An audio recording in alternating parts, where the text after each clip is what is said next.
Thank you for that. We'll do the meeting minutes from the May 19th meeting. And that's our regular planning meeting. I'll ask for a motion. So moved. Do I have a second? I'll second it. Moved and second. All in favor, please signify by raising your right hand. That's unanimous. Thank you very much. Appreciate it.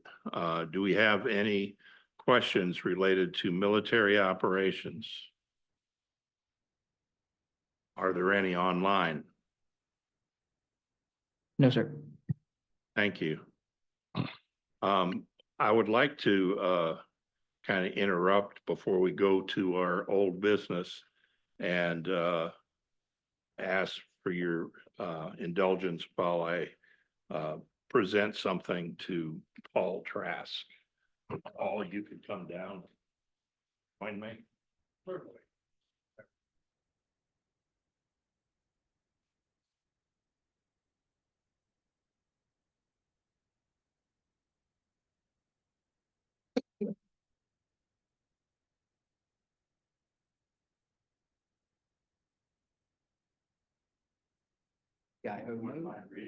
All right, I'll be happy to.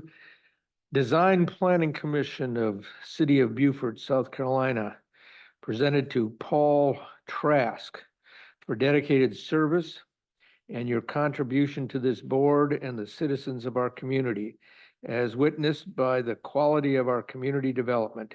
Your many hours of hard work are appreciated by the city council, your fellow planning commission members and staff, and by the citizens of our community. Presented this 16-day of June 2025, attested by Commission Chair Michael Tomey and Beaufort City Mayor Phil Cromer.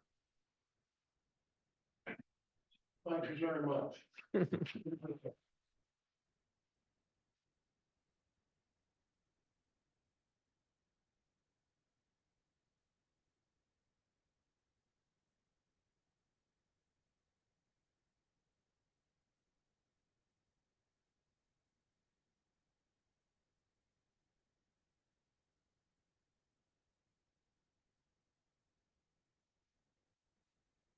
And Paul, hopefully you can be at the city council meeting coming up. I believe they would like to give you something as well.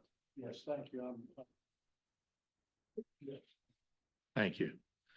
So we'll move on to our old business and road naming process. JJ. Good evening, Mr. Chair, members of the Planning Commission. This was a matter that was brought up at your May meeting. We did not have the updated agenda the updated packet in the agenda on that date. And we all agreed that it would be best to table this to a date certain, which was today. In your agenda packet, you do have an updated memorandum that includes all of the information that I provided to you in paper copy last time, as well as an updated cover memorandum. For introduction and recommendation, what city staff is asking of the Planning Commission is a recommendation to City Council on the naming of the new road or junction near the Beaufort Executive Airport that was completed in a joint city-county project, as well as the renaming of Southside Loop within Southside Park. The last meeting, we went over the legal authorities and the process for this type of naming and renaming, identifying the city's authority within 5-730 to enact regulations, resolutions, and ordinances, including the exercise of powers in relation to roads and streets, and then where this falls under the Comprehensive Planning Act in Section 6-29-1200, requiring Planning Commission review of any changes to road names on official maps. For background purposes, I'm going to go through the history that got us here. Again, even though we went over that the last meeting, just for anyone who wasn't present at the meeting that's in the public. There was a newly constructed connector for Airport Road Junction, AKA Airport Frontage Road. It's phase one of a long-planned infrastructure initiative, the 2017 Ladies Island Corridor Study. And the plan is for it to link Little Creek Road and Lost Island Road to Sea Island Parkway on US 21. Project was funded through the 2018 Beaufort County Transportation Sales Tax Referendum and included both local impact fees and state support. Throughout development, the corridor has been referred to as Airport Frontage Road and Airport Junction Road. The project was completed late in 2024. And during the January 14, 2025 City Council work session, council discussed naming of that roadway. It came to our attention because it was a county managed project, even though it is a city road. We thought that the county had handled all of the naming of that, but they had not. So we began discussing this with City Council back in the January 14th meeting of this year. There were several recommendations at that point. Then again, on the March 8th, 2025 meeting, there were several other discussions, and that's where we got the county engineering email that is in your packet. Their recommendation was to maintain either Airport Frontage Road or Airport Junction Road. And that was the staff's initial recommendation. And that was the recommendation that was made back on May 19th, this Planning Commission. Since then, though, at the May 27th, 2025 City Council Capital Improvements Program work session, we brought this back to council to make sure that there didn't need to be any changes. We noticed that there are several roads within Beaufort County that have airport in the name, and we were concerned about possible confusion with the E911 USPS namings. After further discussion from council, council's recommendation to the Planning Commission, which we would ask be a recommendation back to council, was two different names that came up, naming the roadway in honor of former council member Donnie Beer or former police chief Matt Clancy.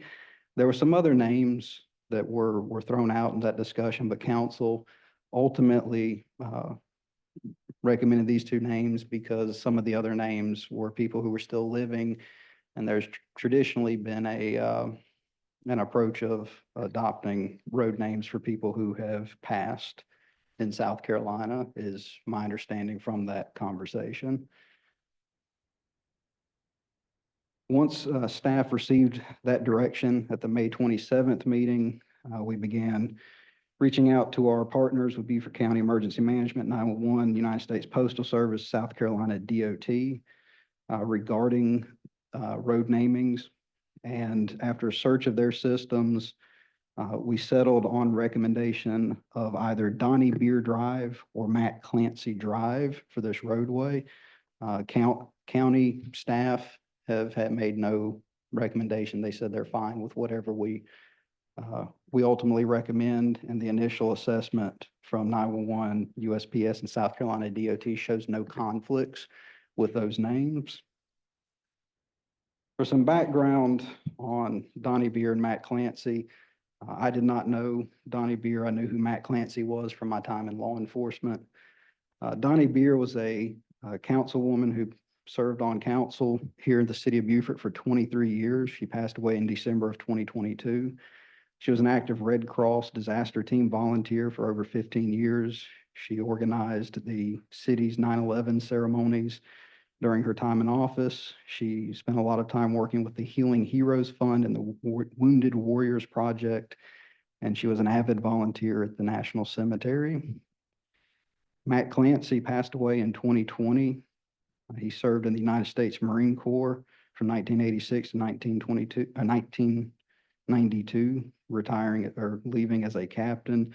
And he spent 27 years in law enforcement here in Beaufort County, first serving with the Beaufort County Sheriff's Office, then joining the Beaufort Police Department in 1997, rising to the ranks of chief.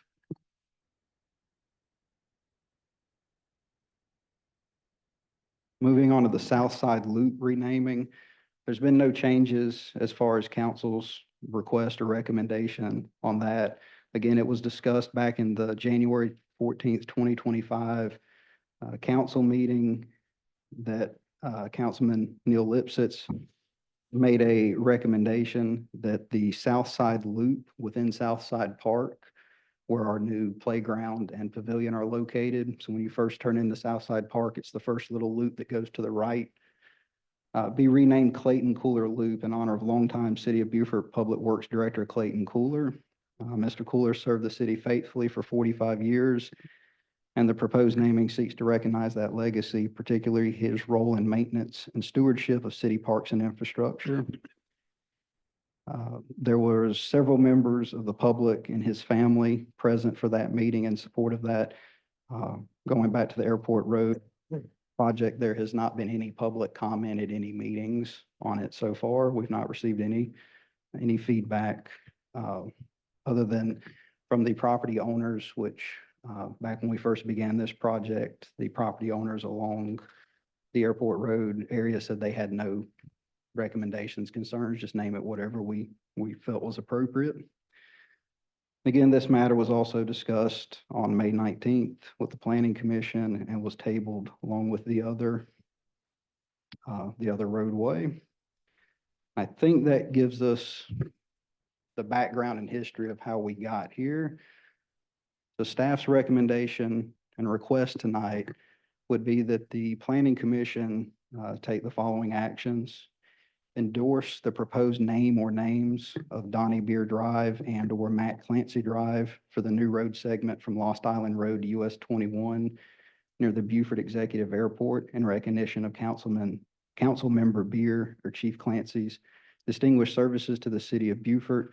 Obviously, it can't be named two names at one time, so this Planning Commission could make a recommendation for one or the other, or that we move forward with both and let City Council make that decision.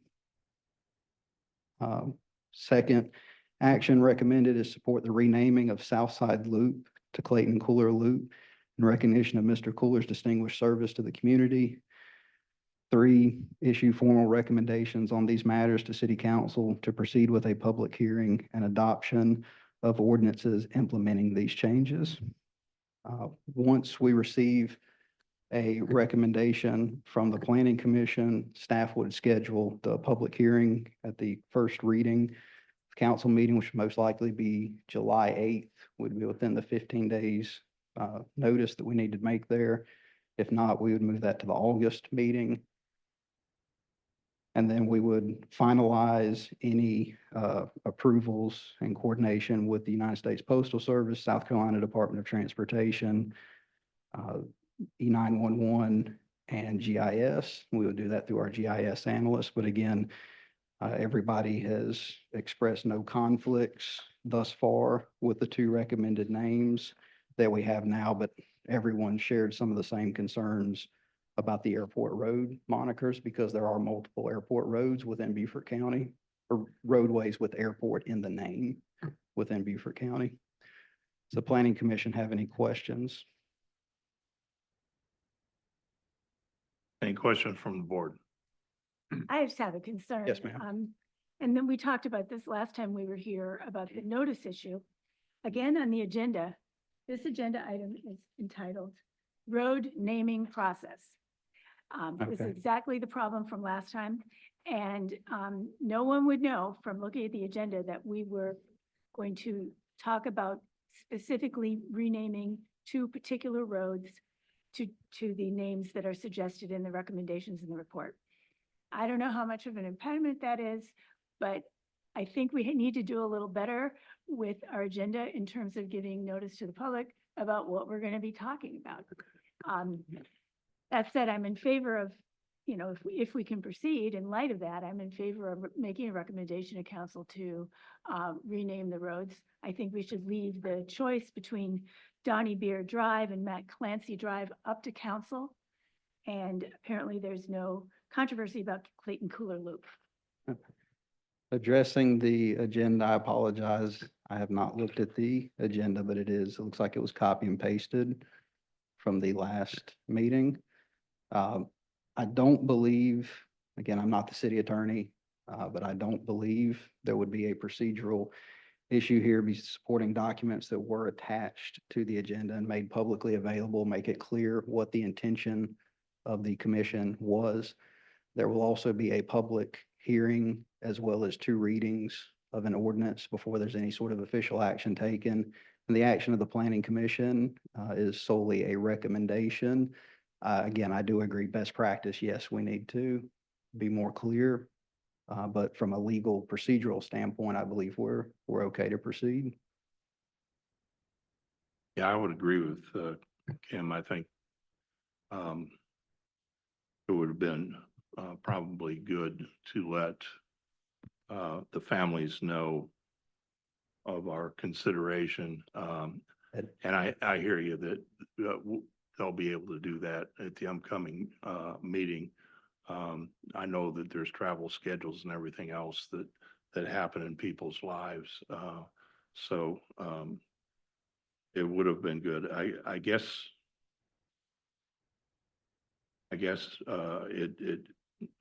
it kind of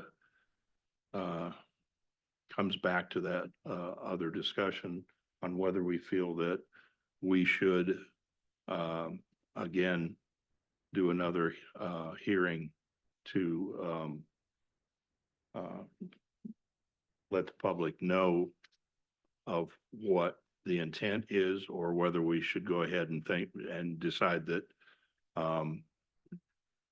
there's going to be plenty of time and notice before the city council meeting to have consideration made. I'm of the opinion there'll be plenty of time and notice by the time this gets to city council for people to know about it. And JJ did make a good point. All the relevant memoranda were in the minutes packet. So if anybody had looked at it, they would know what was going on. To Mr. Tomey's point, I apologize. I did not mention that council members have been contacting the families and letting them know about this. And if this is a formal recommendation of the planning commission, ideally those families would be present for that or those meetings. If we had not had the agenda packet, I would have agreed we'd have been right back at square one where we were last time. That was my concern, as Commissioner Hallman and I discussed at the last meeting, the fact that we just had road naming process on the new business item and did not have the supporting documentation in the official agenda packet. It was a concern with moving forward, but I believe that official notice, I know I've run into this in North Carolina before, and we've had some similar, not exact discussions here in South Carolina. I believe ultimately we would be fine at this stage. May I make a comment, Mr. Chairman? Absolutely. So just for the benefit of the commission, as I stated last meeting or last time we discussed Clayton Cooler Loop, that one's entirely appropriate. Clayton Cooler worked in that area, which was the wastewater treatment plant. He spent many days over there. That one is entirely appropriate. This little piece of a road on Ladies Island is inappropriate in my view for both Chief Clancy and for Donnie Beer, who both served the city many, many, many years and deserve more. I mean, I would hate to see, I think it's hasty to name that road for either of them. There would be other appropriate, more appropriate naming opportunities for both Donnie Beer and for Chief Clancy, in my view. I recall, I think, Kurt, it may have been you who said something about the naming of the road, that it should maintain something of airport in its name to avoid confusion. And now we understand that there may be confusion. So is there another airport road? I mean, Hilton Head and other areas, but is there another airport road in this jurisdiction? When we were speaking with emergency management, there were at least two other roads with airport in the name in the county. And their recommendation was to look at being very specific if we kept airport in the name. And if not, to just use something else. And then these names came up when that information was presented to city council at the work session. So I don't want to labor this issue because it's not, a tremendous issue, but I just think city council needs to go back to the drawing board on naming that little road extension and drop both Donnie Beer and Chief Clancy from that consideration.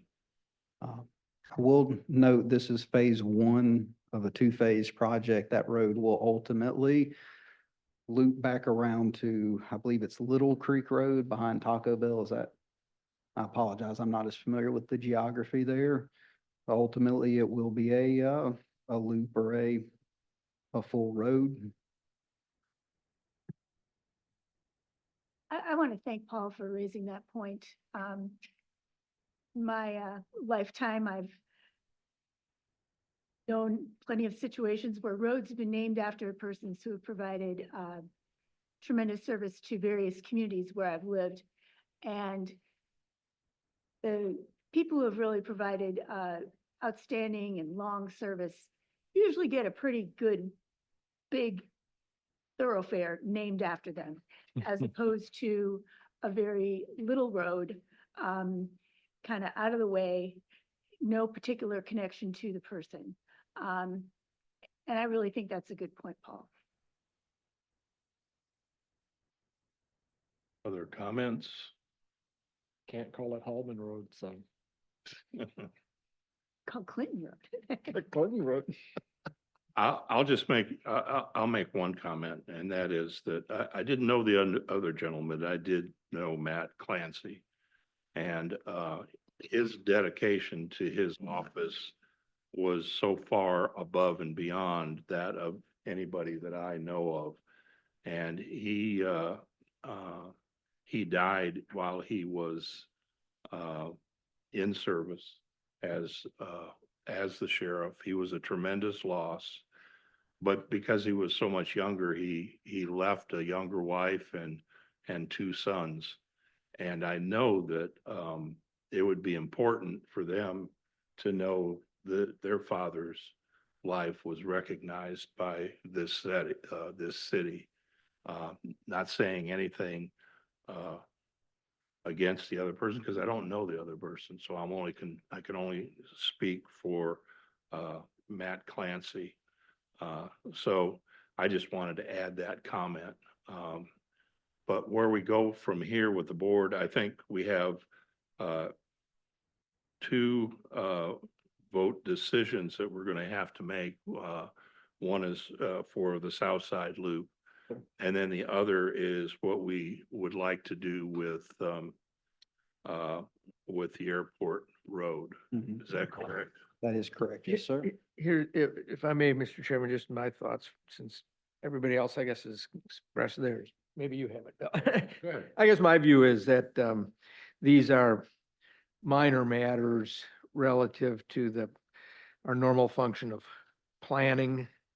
And the planning we undertake is really meant to be using our independent judgment, and then ultimately the council, when it takes the form of a recommendation, they make their own ultimate judgment. In this case, I think this is sort of a political recommendation to us that staff is conveying from city council. And so I really think that when we get it, something like this, that doesn't really involve a lot of serious planning, but involves their judgment on appropriate recognitions, it's probably just best that we look at this as almost ministerial, and our action is requested because it's required by statute, I gather. And so I would recommend that we follow the recommendation of staff on each of these and pass this on. And then that means in the first case, recommend that to the city council that they choose either Donnie Beer Drive or Matt Clancy Drive for the new road alignment as laid out in the recommendation to us. And for the South Side Loop, the name Clayton Cooler Loop for that and let the city council make that ultimate decision. It sounds like they probably have anyway, in every other way except formally. So I can do that as a motion or I can, No, but I'll leave it up to you to decide. I want to go to public comment first. Okay. That's okay. Thank you, JJ. So I'm going to go ahead and open it up to public comment. Do we have any public comment or any public comment online? Nothing online, sir. It was my error with the agenda, by the way. So Well, apologize for that. thank you. Thank you for standing right up to that. Did you take my gavel too? No. No, No. no, okay. We're gonna put a search warrant out for that then. Do that, an administrative search warrant? Yeah. Yes, sir. Are there any further comments before I turn it over to the board for a motion? I just wanted to just make one comment for the record. Donnie Beer is not a he. Is she? Donnie Beer was a female. He served on council for a very long time. Yes, understand that. Thank you. So I'm gonna turn I'd like to it, make a comment in respect to in supporting Paul's statement that, this is a very small loop road. It's an annex road. And these folks served the city of Beaufort for 20 some odd years apiece. And I think they deserve more than just a small connector road, if you will, that's over there by the airport. That city council should come up with another innocuous name for the road and apply these folks' names to more important.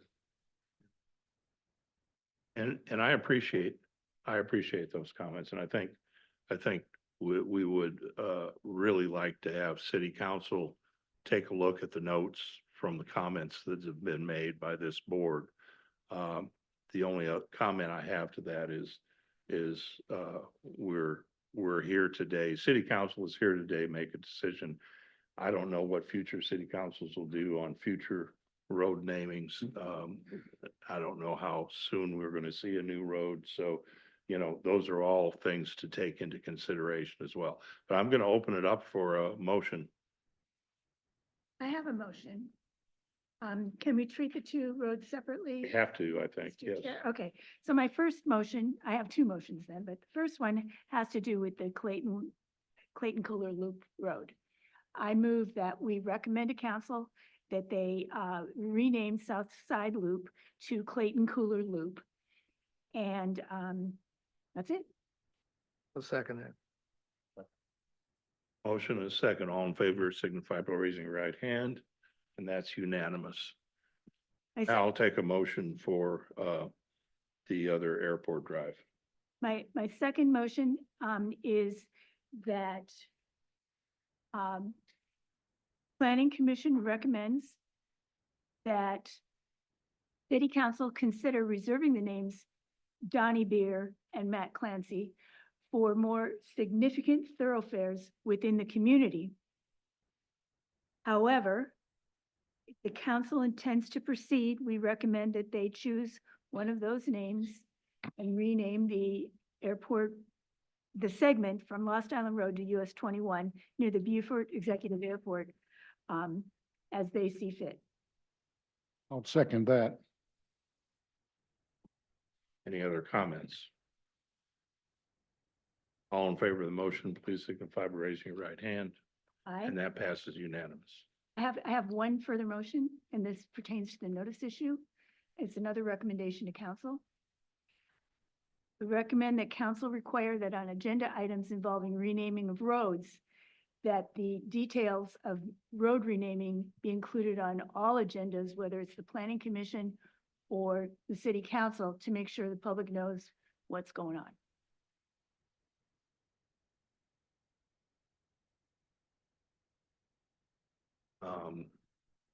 Is that a motion? Yes.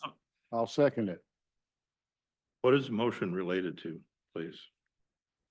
The part 3 of the recommendations of staff is that we issue formal recommendations to city council to proceed with a public hearing and the adoption of an ordinance implementing changes. And this motion pertains specifically as to how city council ought to proceed as far as notice of that public hearing. Because so far, no meeting notice has included specifics about what road they want to rename to what. And I think that's very important in any public meeting, that the agenda reflect what's happening at the meeting. So this is related specifically to the agenda item, A, road naming process. I think No, Bill it's probably it's mentioned it. related to I number think this is more of a 4. ministerial, political thing. I don't know that we need to be, I mean, it's just an error, and I think, I don't think it, I think that's I don't think the motion I think they get it. has any bearing. I mean, I hear you, you know, and I think it's the first time we've done this, so, you know, Yeah, I'm we don't just have not- many roads, thankfully. We have a motion and a second on the table, I believe. I'm not sure if it's a legal motion. Motion That's pertains fine. to the staff report, unnumbered, page 4, Roman numeral 4, subsection 3. Things that they're recommending that we do here today. Is this a legal motion? uh, To anybody? Anybody? Council, in your, or commission, I apologize, in your role, you make formal recommendations. So it's nothing more than a recommendation. I don't think it hurts anything if it's the unanimous or the majority view of this commission that you would like that included in your formal recommendation to council, that we adopt either internal policy or code or ordinance that outlines the public notice process moving forward in decisions like this. I don't think it hurts anything here. This isn't a quasi judicial I decision. would agree, but I think it'd be a recommendation. Yeah. As opposed to a motion. I think we could The still take motion it. that we make that recommendation. Okay. As the body, yes, sir. All in favor of that recommendation, please signify by raising your right hand. So passed. Okay. All right. Thank you, commission. Thank you, JJ. I Appreciate it. appreciate it. Appreciate it. Ah, you're good.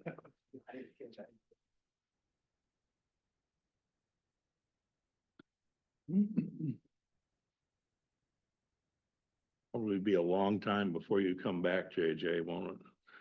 Wouldn't blame him.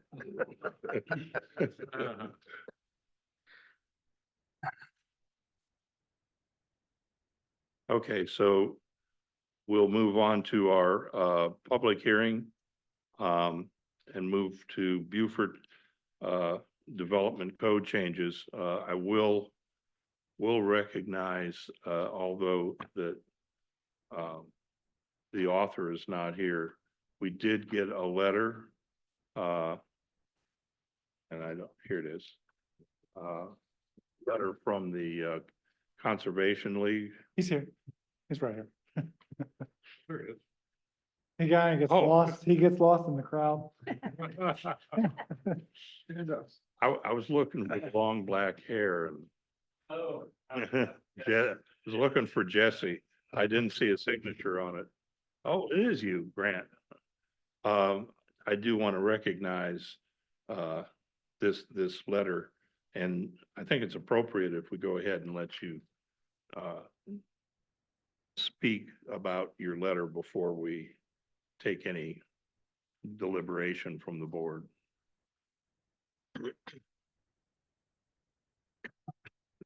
Hey, my name's Grant McClure. I work for the Coastal Conservation League. Also live in the city of Beaufort. My address is 1511 Sycamore Street.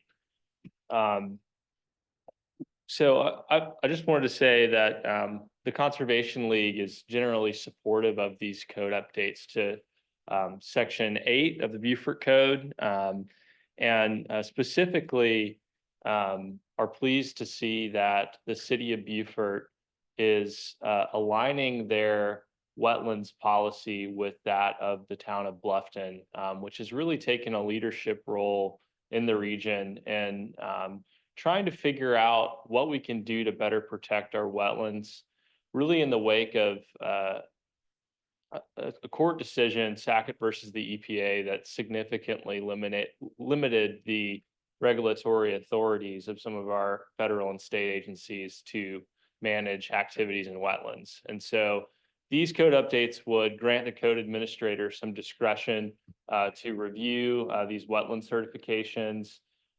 It would allow the public to report potential violations. And these are all good things. And we are supportive of those and supportive of the town also looking at aligning its stormwater standards with Bluffton's. It's encouraging to see that regional cooperation happening. One of the things that I would like to offer, and which Bluffton has implemented, is a 50-foot buffer for wetlands. And that's something that I think could be applied across all transects. And this is from the North Inlet Winyah Bay NEAR, which is National Estuarine Reserve. And so they offer this, which is that wider buffers, 50 feet or more, are needed to maintain wetlands as wildlife habitat. A smaller buffer may provide some benefit for filtering sediment and pollutants as it enters wetlands, but it wouldn't provide the habitat connectivity. And so, just something to consider. And again, we are supportive of these code amendments and pleased that the city is taking steps to try to be better stewards of our environment. But would ask that you maybe consider that 50-foot buffer across transects. So thank you for your time. I appreciate it. Thank you, Grant. May I ask the commenter a question? Pardon? May I ask a question? Um, I was just wondering if Grant had an opportunity to review the results of our work session last week.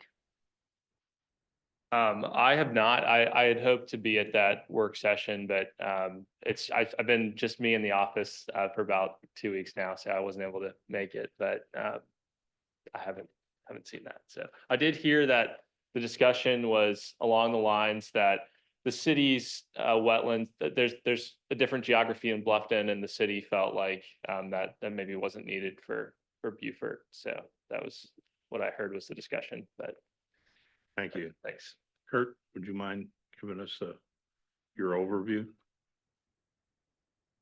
Yeah, sure. So I think to reference Grant, Mr. McClure, you have a new packet from Friday that consists of the changes that you made on the Thursday work session. And those included removing the 50-foot buffer, so you can kind of see where that language was required here. And I'm just trying to go here, although it's hard to read with the blue, but there we go.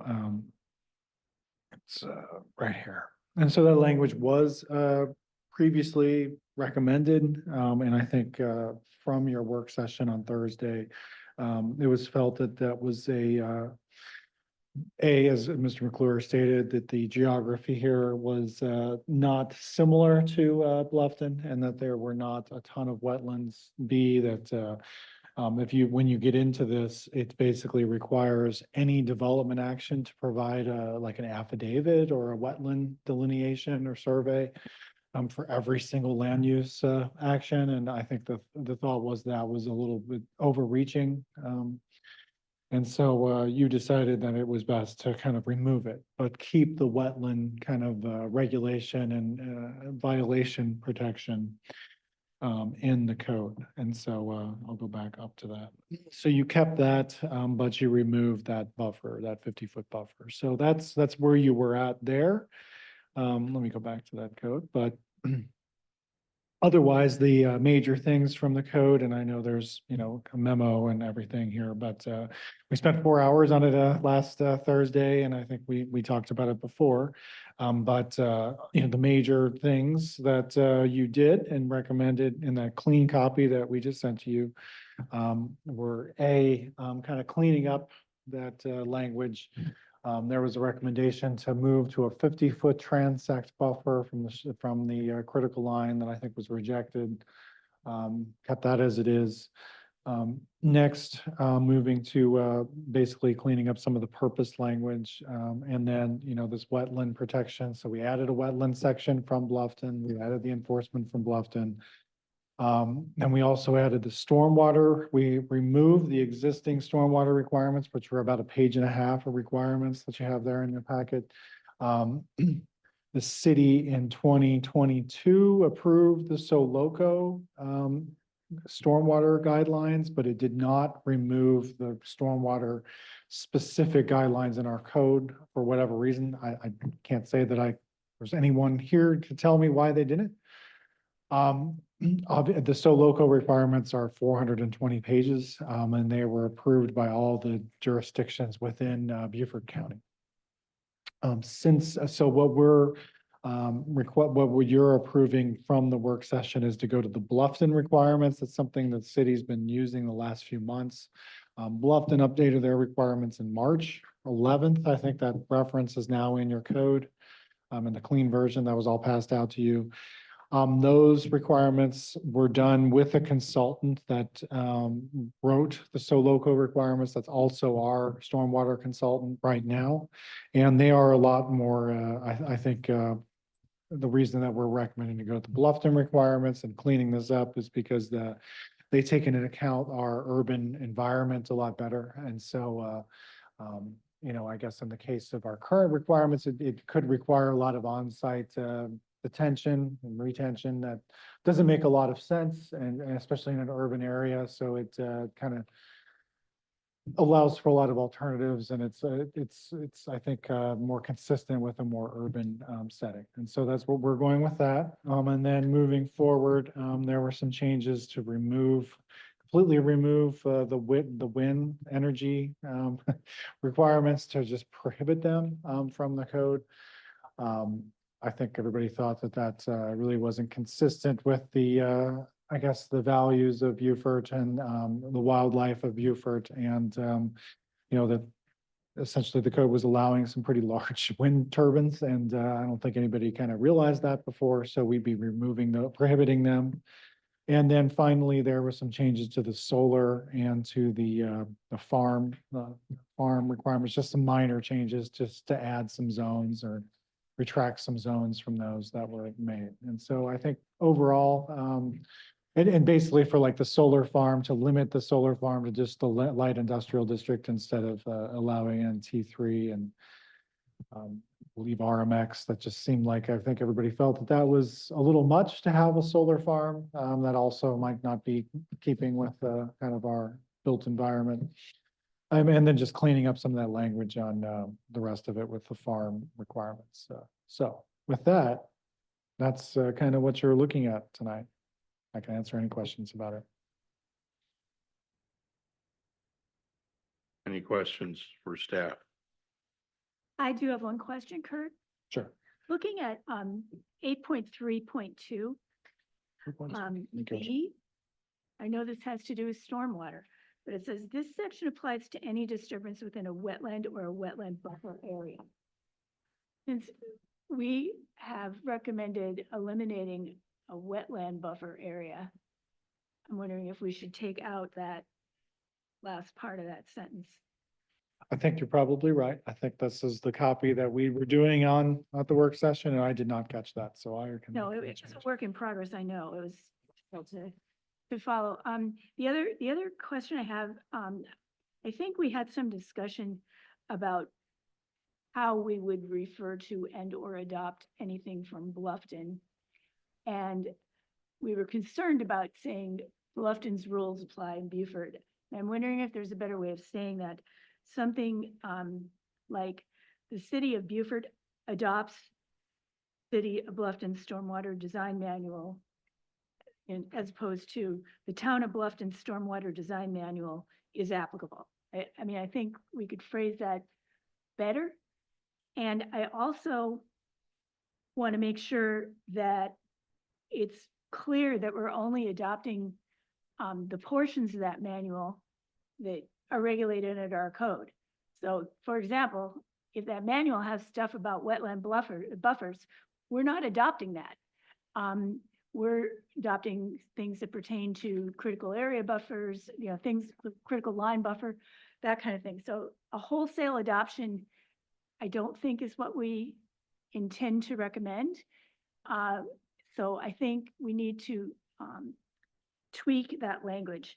And then just above that L, there's a asterisk that says pending legal opinion, and that's actually Yeah. 8.3.1. That needs to be removed. L, I know you have requested the legal opinion. We haven't gotten it yet, but I just don't want us to lose the fact that we are, considering retaining some of that language after we get a chance to see the legal opinion. So I think, well, it's fine we discuss today.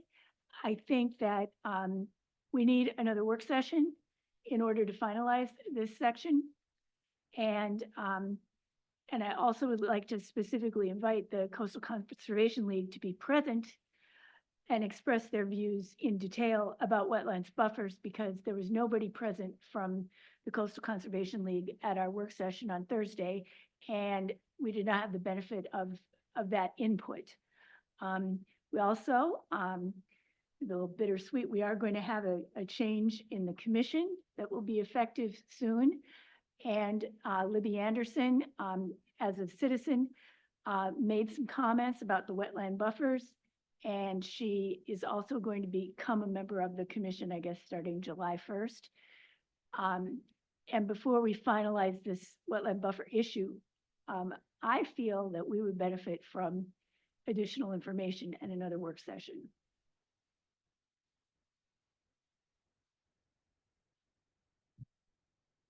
I think it's just what information do you want? That's the question. Because I think you just heard coastal conservation and I think Libby specifically addressed it in previous comments that were provided to us about the differences between Beaufort and proposed Beaufort buffers and the buffers that are in effect elsewhere in the county. well, Yeah, I would no one say- else has buffers but Bluffton. I think that's the So only the, ones that have. so the design manual is 162 pages, Bluffton's. And when I was on the commission the first time, I remember going through training on this, as I told you today, and reading the, it wasn't Bluffton's at the time, but what was recommended to all the municipalities, but it's a lot of detailed stuff. I can't tell you that I can remember any of it, other than the major concepts that I had dealt with in my practice over the years. And just looking at the titles of it, chapters 1 through 9, the word wetlands isn't even used in there. So somewhere, and maybe multiple places in there, wetlands and wetlands buffers and so forth are used in there. So I think Kim is correct that we probably need more time to think about this a little more. Because if, two things. One is the buffers, maybe to hear further what Coastal Conservation League has to say about that, because we did take all of that out, but we didn't hear their opinion on it at the time. And number two is if we do take it out, it might be worth at least some of us just kind of scanning that manual just to see how many references there are, and if it's so confusing that by adopting it and then not addressing buffers, we just created more confusion than. So I think I agree, we need to maybe just both hear what they have to say and maybe I'll look at it. I'm not promising I'll look at it in depth, but I'll look at it and I might recommend to some of you to just take a look at and see what you see in that manual that might raise some issues as respects what I think Kim just said. Okay, and so the two things, the two things are to give, I think, coastal conservation a little more time, but also because I think we were adopting basically Yeah, the wetland protection was from Bluffton, was part of their. right. So, and you've taken it out on, If you could email us a link to that manual, If you just look up Bluffton, You the can- stormwater design man, it'll come right up. yeah, I'll come right. okay, Yeah. okay. I would, I suppose I could have like, You don't have to print it. I could have our stormwater engineer maybe, do a dive on that maybe for you. That seems to be the appropriate thing because they're the expert and. I think it's important to understand or try to get a handle on exactly the extent of freshwater wetlands that exist in the city of Beaufort to begin with. Bluffton is inundated with wetlands. Town of Beaufort, City of Beaufort, to the best of my knowledge, with the exception of the ones that we can see when we're riding around, is really not. And I think that's an important part of it. And I think y'all have raised exactly correct that a literal interpretation. Now, bear in mind, city council has already adopted this. They've adopted it. So we're under the Soloco manual right now. And the town of Bluffton has apparently hired the same consultants that wrote the thing originally to help them modify it to make it more realistic. So I agree, we can take a look at it. But this thing is going to be a big deal to examine. I mean, it's a big manual. No, I get that. I'm mostly just as respects, I think, sort of hitchhiking on what Kim said, because we've decided in our initial draft here to take out any regulation of buffers. We just want to really try to get a sense of how what we're not doing in this code relates to what is being done in the design manual. And if there's any conflicts or something, that's all. I Yeah, think. I don't think. But I think also I would probably go so far as to say, I might even second guess myself, if I hear more in depth what Coastal Carolina group says if they come to our next commission work session. I think we all might, because we had a long debate on that.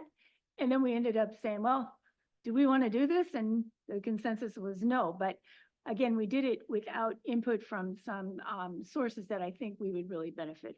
And you might be right, Paul, that there's just almost no land that even falls within the character of wetlands within the current boundaries. There's some. There are Certainly some, like there's when some. you drive out, up to the airport, it looks like there might be some right around there, but Down in Mossy Oaks, they're Oh. down in the neighborhood there around Azalea Drive and all, there's a substantial wetland there. And, but, houses back up to it. right, And so it's all built out and existing with homes.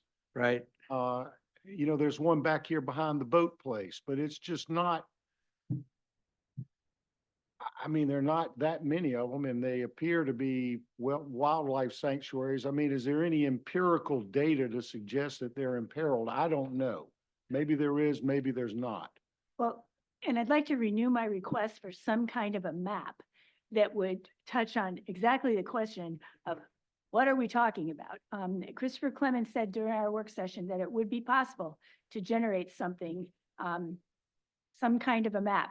Maybe Coastal Conservation League has some kind of a map. I don't know, but it would be interesting to understand what areas and level of impact we're talking about. Well, is that, I guess we can talk about what we need, but is that the will of the board? It sounds like there's a lot of questions. No one wants to move forward. Is that right? We just kind of list I all think the. I think it'd be good to have that so Okay. that we're not being Right.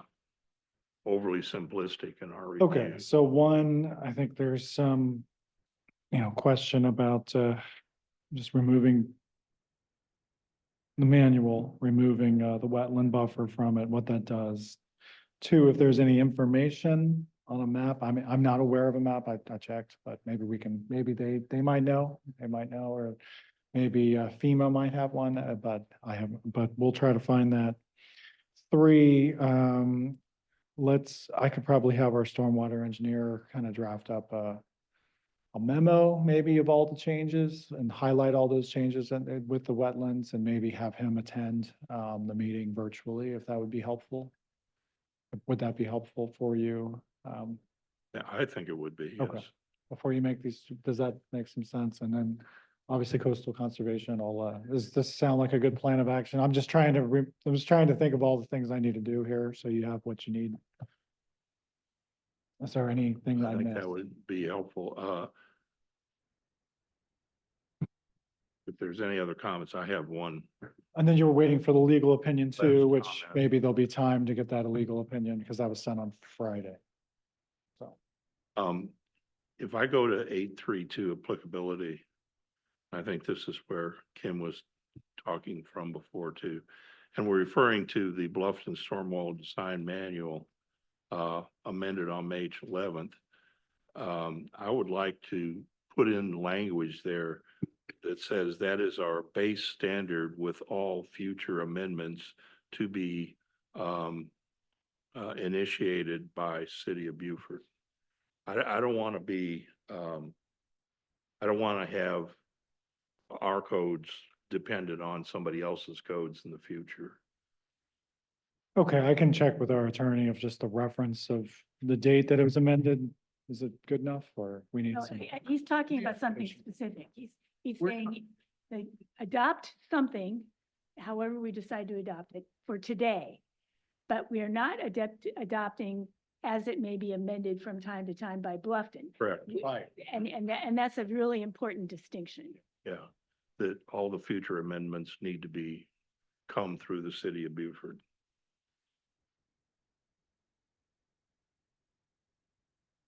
Well, we may adopt whatever they do, but that's a decision that has to be made by the city. Okay. What is the mechanism for control, monitoring Bluffton's change to their design manual? That we would then evaluate to see if it applies to. Well, I think that's what Mike's stating is we'd be adopting whatever has been adapted on March 11th as like a static document. Right. Which is what he's, And then I guess if Thank you. staff wants to propose an amendment because they hear they did something in Bluffton, they can bring it to the powers that be suggesting an So amendment. we would rely on staff to hear something that Bluffton's tweaking their manual. Or that, not just that, but that staff thinks we should tweak as well. Right. We So can we tweak don't- it, yeah, We can, but we don't have to. right. I mean, it's actually somewhat, I mean, I've worked in a number of jurisdictions. It's actually, somewhat common for smaller cities to, especially if there's a major city or a city that takes this up and spends the time and money, resources to just reference, the major cities, technical details and documents. So we'll just we'll have to make sure that that reference is right and static. In my opinion, given the way it's worded, it is static because we referred to a document that was adopted, amended on a specific day. I would, if the language said, as amended on March so-and-so and further amended in the future, then yeah, that would But be. you're saying we're static right here. Yeah, to me, we're adopting a very specific document that was amended on March 11th. And if it changes in the future, we haven't adopted that future change. No, I agree with you, Right. Agree. but I think that we need to still tweak the language, but how we refer to it. And what sections, are we referring to all sections or not?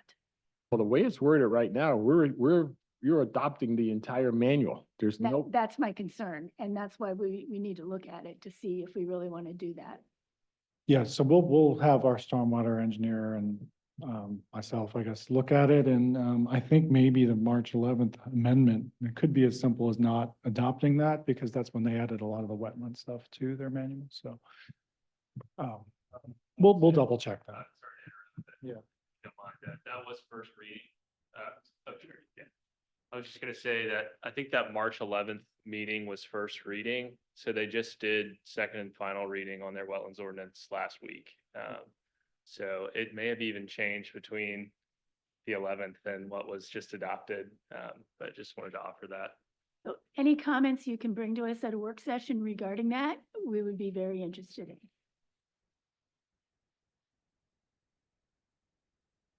Okay, I think I got my marching orders. So that's all. So Kurt, just to reiterate, I have 5 points and see if we agree. One is regarding the manual, we're gonna check the version and the level of adoption of the manual, like all sections or some sections. We're going to entertain comments from Coastal Conservation League at the work session. We're going to try to find some kind of a map that shows how extensive wetlands we're talking about are in our city and surrounding areas that might be subject to future annexation. And also you're gonna try to get a memo from the engineer addressing, high points of this issue. And I guess that's it, 4 points. That last, Oh, legal opinion was number 5. Okay. I had just a couple of minor comments. On the clean version, page 2 of 8, this is section 8.3.1 under purpose, the very last item. In the language in that item H, I would strike everything that starts is a crucial element of the city stormwater and such, because it doesn't seem to fit with the nature of being an objective. It's like somebody started to write a sentence and got halfway between here and there. Okay. So we can bring up, so you would like to, Yeah, it just doesn't seem to fit. It's not a statement of an objective.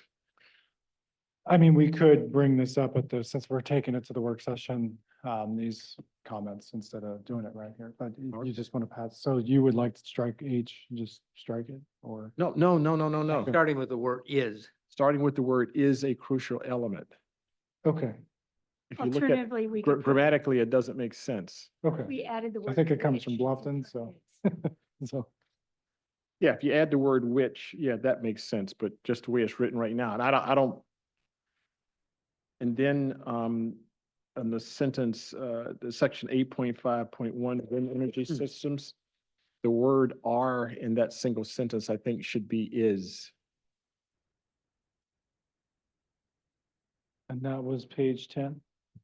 Page 6 of 8 in a clean copy. Section 8.5.1. Wind energy systems, the word are there should be is. Oh, yeah. I think that was just from, I think that was the draft while we were sitting there. I think that was Nick. So that's okay.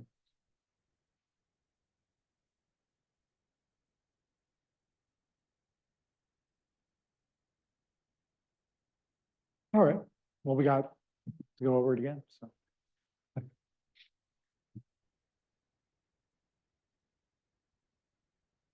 So, should we try and reestablish our next work session that we're gonna be looking at section 8 again?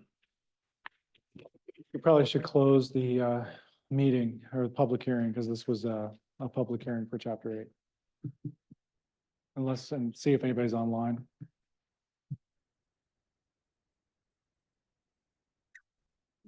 Is there anybody online? No, sir. Well, we can move on. We can go to new business because we're probably not going to be covering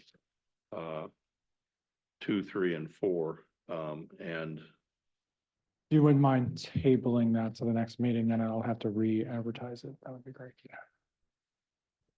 There should be a Table motion. chapter 8, you mean? Yeah, yeah, you're right. So I'll go for a motion on tabling. I'll move to table. I'll second. All in favor of the motion, please signify by raising your right hand. And it's unanimous. So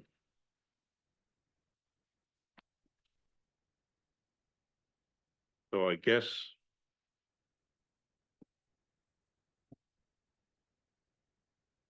so under new business, are we gonna have to table each of these as well if we're not? no, that's under discussion. Chapter 8 was done as a public hearing. Just because we thought on Thursday that we might be able to do it. Okay, all Does that right, make sense? all With right, I the got changes. you. But that was advertised, weeks before because I was optimistic, so.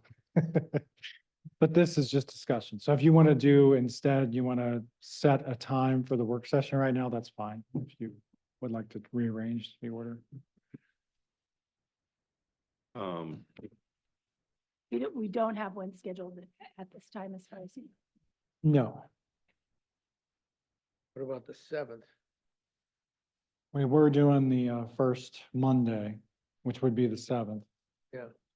And when we kind of got off track this month because I think a lot of people couldn't make the first Monday, so we did the Thursday. I can make the first Monday.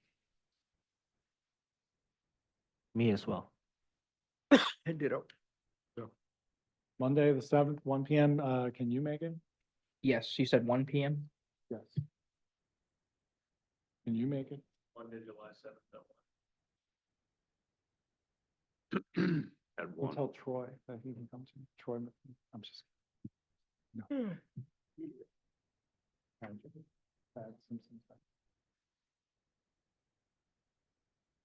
So Monday, July 7th at 1 o'clock is okay with everybody, right? Yes. Yes. Okay, Yes. Okay, I'll pass that on to Libby. thank you. All right, so let's go to new business.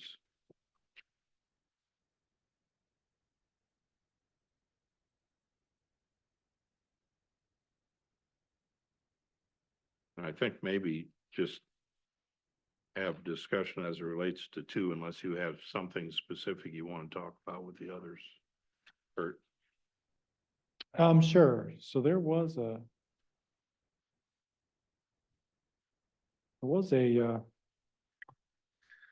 Able to pull it up here.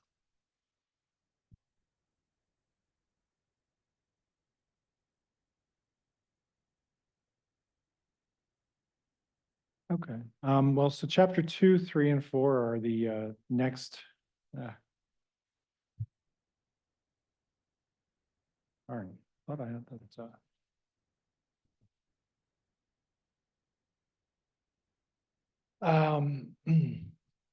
So chapter 2, 3, and 4, I think we're planning to take together in the future and kind of really start working on in the next work session, but obviously that might be delayed a little bit by chapter 8, but I don't know how much we'll get into chapter 8 next time. I mean, there's, how long that'll take, but this was brought to the city council, as you can see, on this January 16, 2024. So it's been a year and a half from now. And actually the other sections were kind of brought, I think, before then, and really 2023. And so there was somewhat limited changes there, proposed at the city council. It was just changes, as you can see on the screen, to 2.4.1, 2.6.2, 2.6.5, 2.7.1, 3.2, 3.6, 3.11. Well, there's like 12 of them, that are in your packet. So chapters 2, 3, and 4 are zoning, design, and basically the dimensional and the standards of land use. And what's in your packet from the city council were, I think, very maybe more minimal or surgical kind of amendments that were proposed. And those came from a number of stakeholders had come together and kind of given, I guess, the former staff a number of errors and issues that they'd like to correct. And so those chapter 2, 3, and 4 standards that are in your packet that you see the red line versions of were basically those. And so that's what it was limited to. But I don't know how much detail you want to go over with this, but we can just go through each one. There were some 2.4.1, one thing that was mentioned was just adding a note that subdivisions in historic districts would be subject to the HRB. Right now, if you were to develop in the historic district or subdivide a lot in the historic district, unless you're in the Bladen Street overlay, you would be subject to the HRB approving that subdivision, not the planning commission or not staff, if that makes sense to everybody. We just wanted to memorialize that. And again, these were more, like I said, surgical type of amendments than, I think with our previous that we've done chapter 7, 9, 8, 5, those were very major changes. And, what was done, I think, through the city council process were these were kind of the first changes that were talked about, and they were much more, much more surgical and they weren't as major of the change. And then it kind of started getting a little, more of a major change. So and building height, that was just kind of revising it with the flood ordinance, adding kind of fixing some of the height issues from in major intersections.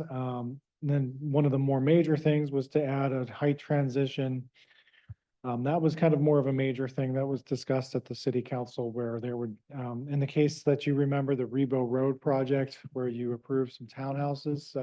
If you remember, like 3 or 4 years before, there were 5-story apartments that were proposed there. And if you remember, there was a T3 older subdivision that was built many years ago. And so that was kind of the idea with a height transition that the council did discuss, is having some kind of area where you kind of had to have you couldn't just go to 5 stories in a specific buffer area. So there wouldn't be the case where a house would be next to a 75, like a 5-story building. So there'd be a space in between. So it wouldn't be looming over them. So that was kind of one of the more major changes. Then there was 2.7.1, which is a Scrivener's change. You can see a lot of these were more minor. There was a real emphasis on the missing middle. I think that was kind of discussed in those years after 2017 that the staff collected, and that was kind of adding 2 and 3 dwelling units in the T3 district. I'm not sure how everybody feels about that, but the idea was to allow more density around the city because of the cost of living, and this is the whole idea of the missing middle.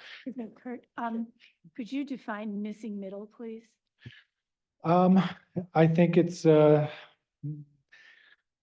basically like a middle density, I guess. It's kind of maybe, it doesn't really make, it's basically adding duplexes, townhouses, apartments, accessory dwelling units. It's adding density in the middle of the cut. So basically you have as I'm unpacking this, sorry, bear with me.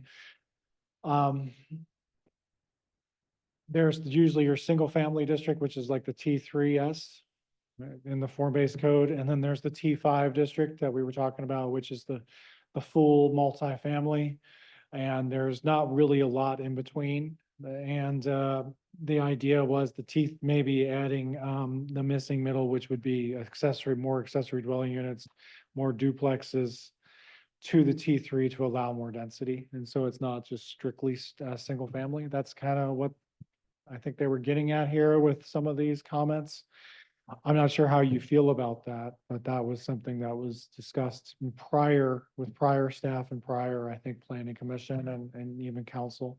It's a big trend all over the country to do exactly what you say, is because typically everything's been divided into single family and multifamily.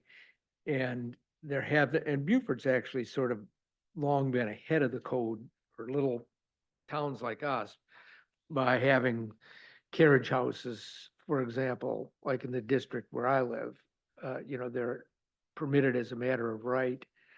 And it might be a matter of us finding more opportunities for that sort of thing. And it's a way to help solve the affordable housing crisis without going, fully into building a ton of affordable housing, which has a number of other obstacles. That's another good point. And then, I think adding row homes is conditional use in T3, that's when, it's a townhouse, it's a single family, unit. But, it would be as a conditional use, so you'd have specific standards. Again, these were kind of recommendations, I think there's something to be said for that, but there's also something to not be, and then it went to adding apartment homes as a special exception. I think that might be I've been here longer because this was when I was here after just a few months when this all got handed to me.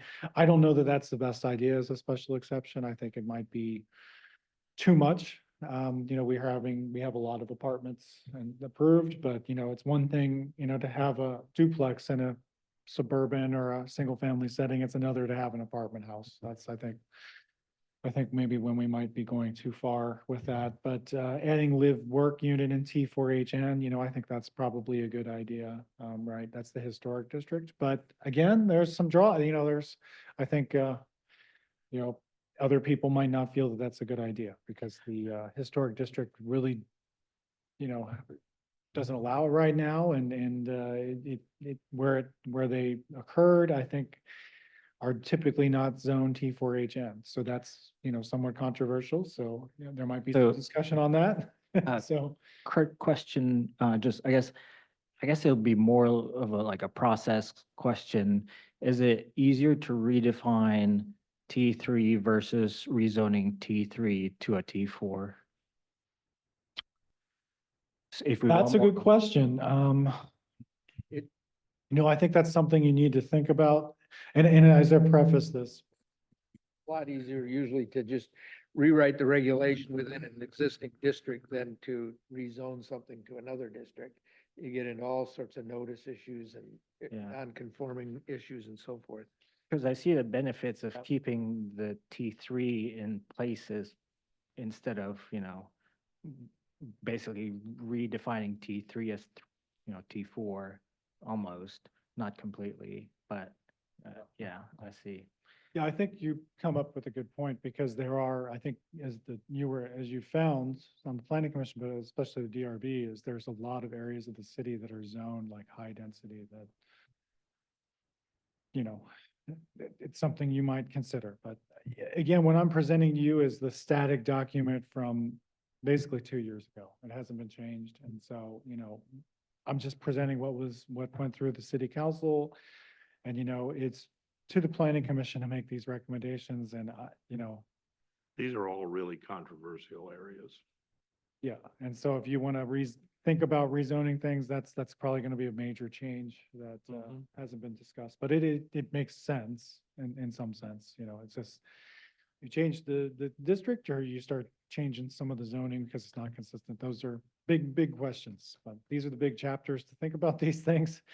And then like looking at commercial use standards, it was the T4NA, which was like a trail district, artisan district over by the Depot Road that isn't actually in the code anywhere except for there's like a little tiny section of conditions that don't really, that haven't been great because really they don't allow much of anything. And a lot of those are non-conforming buildings over there because they were industrial. Just clarifying about short-term rentals. I think now you're going to hear some short-term rental stuff is going to come back to you that's far expanding anything that was discussed here a few years ago. Kennels in the T5UC, that's a question that, is that a good idea there for a really urban district? That's come up actually here, but at the very least, the comment from years past was they should not be visible from the public view, but maybe it's just shouldn't be allowed, or maybe it should in T5UC. Adding specific standards for special exceptions in T4HN, if you were going to allow things like a live work unit or et cetera, or should that area just continue with its protections? Because T4HN it's really the conservation kind of protection area. And anyway, I'm just talking about everything that was discussed with city council a long time ago now. And then adding clarity for the split zone properties. Now you talked about that last month, that was brought up, I think, by me when I first started and sent to the city council that this is just not really appropriate to have a split zoning, to do something about that. They kind of decided on just picking one at the beginning the process. That's what's in the red lines, but maybe that requires a rezoning of the area or something different, but I'm just passing this on. Accessory dwelling units. So there was a minimum size requirement. Do you want to remove that? The thought was if you removed it, you'd allow more of the missing middle. At the same time, there's been a lot of controversy in the last few years because we are allowing up to 2 ADUs and it's creating externalities. So, that's something you need to think about. Do you want 2 houses on every lot when people buy a lot? That might not seem fair to them. So again. Then there's just some cleanup of language. Again, the carriage house, I think we've kind of talked about that, is that something you want to do? That was a missing middle type of thing. We allow more of them in the T3 district. I'm not sure you still want to do that. Then we get into these design requirements. So there was a 2-block restriction that didn't really make a lot of sense. If you're going to amend the 2 and 3 unit and allow it in T3 district, you'd have to remove that. You'd have to also remove some of the row house restriction and the live work restriction T4, which didn't make a lot of sense either, that live work buildings have a T4 restriction for design that makes them impossible. So that doesn't make a lot of sense why you'd have a T4 district and you wouldn't allow live work, so. But anyway, those were things that were discussed. As you can see, it's very minimal changes for the most part, some major changes, but it wasn't really making major changes to the code. So that's what went to the city council 2 years ago. So I think we're not going to be restricted to this. We'll probably do the chapters just like we did everything, start from the beginning and go it line by line to the end. But as we go along, taking into consideration the things that the city council has already basically recommended to us, right? That's right. So this is what the city council has kind of recommended. These are 3 chapters and this is kind of a little different, I think. It's more like chapters 7 and 9, where we're going to have to think how you want to do this. Because you're thinking of the big picture. And if you change the zoning and the design then you have to change the design requirements. So they kind of come with the form-based code, they kind of meld together. So this is, it's probably a good time to talk about it as a planning commission, how you want to address these in future work sessions. I Because think it's a good idea to go line by line through each of these chapters. And just as a point of clarification, Kurt, was it city council that created that laundry list of potential code edits, some of which are reflected here, or was it mostly Stephen Murray, the mayor at the time, who was making those?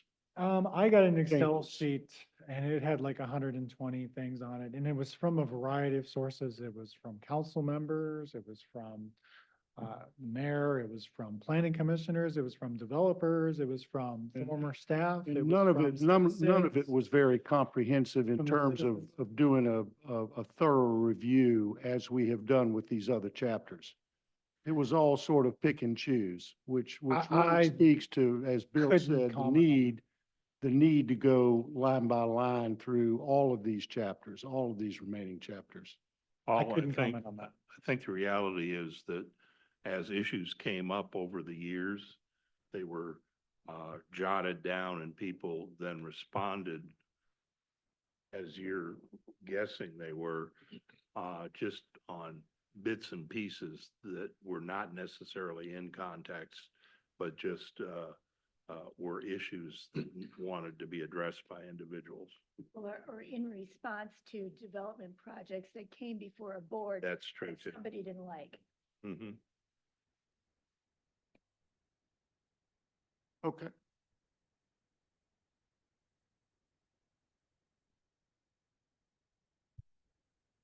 That, we'll just kind of, I know Mr. Tomey's asked for just the, and I know when we did this, we were still getting Unicode, so, we'll just send the, Word document, so you have the red line that city council talked about, we'll just send the Word document for each chapter to you all, so. I have a question. I know that when we first started this, process at the, in our early meetings of the planning commission, we had some citizens coming, wanting to comment on sections that are in this area, and we're really just getting to it now. But one thing I'd like to avoid, if we can, is something we've experienced in a couple different areas where we've gone through all the work, nobody's come to our meetings, and then at the last minute, they emerge as, oh, we have a whole bunch of comments on this. And, it's happened with the Historic Review Board situation. And it's happened at the last city council meeting, at second reading of some chapters. So I'm wondering if there's anything we can do to specifically invite people to our work sessions to like come and make their comments while we're doing it. And anything that has to do with the HRB in particular, I think that might be a good idea. But you know, there's other interests as well. So I'd like us to think about that. It might be a way to make this process more efficient. I mean, you know, it's something we've struggled with since the beginning. And it is frustrating to all that when things hit a roadblock, especially at the last minute. So maybe we could avoid some of that by some invites. I don't know how we do that exactly. Make a public notice on it in the newspaper. Well, we notice our meetings, but what's not happening is people aren't coming. Or I don't recall, you know, there was a lot of historic Beaufort Foundation participation in our early meetings, but nobody from the, you know, HRB itself was not represented, and they kind of waited till the end before they came up with their comments. And it would be helpful to us and maybe to them if they could come earlier in the game. Does the city reach out to our local publications and have anything that's kind of a notice? Yeah, we have to notice all this. And Facebook, I see Councilman Scaletti for a while was doing it kind of on his own, but lately I've seen more official information from the city of Beaufort. I Is think that- you asked us to do that, so we've been giving it to the public information officer to put on Facebook. Chamber of Commerce certainly should be sending their representative to these planning meetings. Instead of waiting and insisting that they need much more time to review when they haven't. I mean, we can send it to them as an email. I mean, maybe we should send an email, you know, by the way, we'd really like. Just add them to the email that I sent to you. I mean, if you'd like, that's an option, and add coastal conservation.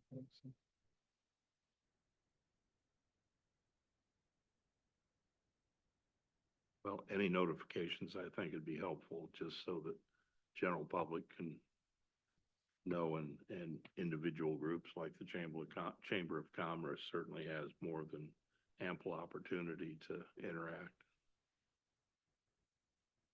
I think neighborhood groups as well would be a good group to notice, all the different neighborhoods. Yeah, I think we have a tree of chairs of the neighborhood groups that could let their people know.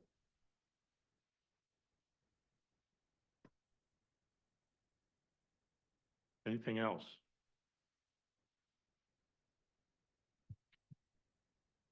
Anything else from the board, or I'll take a motion to adjourn? So moved. I'll second. Motion and second. We're adjourned.